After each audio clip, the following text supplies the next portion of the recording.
In November 1943, the leaders of the three great Allied powers, Franklin D. Roosevelt of the United States, Winston Churchill of Britain, and Joseph Stalin of the Soviet Union, met face-to-face for the first time in Tehran, Iran. The world was still engulfed in war, and the outcome remained uncertain. Their goal was clear: coordinate strategy to defeat Nazi Germany and shape the world that would follow. By this time, the tide had turned. The Red Army was pushing the Germans back in the east, and the Allies had landed in Italy. But the Soviets were still bearing the heaviest burden of the fighting. Stalin demanded a second front in Western Europe to relieve pressure on his troops. Churchill hesitated, preferring operations in the Mediterranean. But Roosevelt agreed with Stalin. Together, they committed to a massive invasion of France in 1944, what would become D-Day. The Tehran Conference, held from November 28 to December 1, 1943, solidified Allied unity.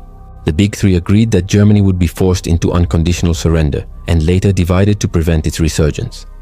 They also discussed Poland's future borders, with Stalin insisting on control of its eastern territories, a point that would sow tension for years to come.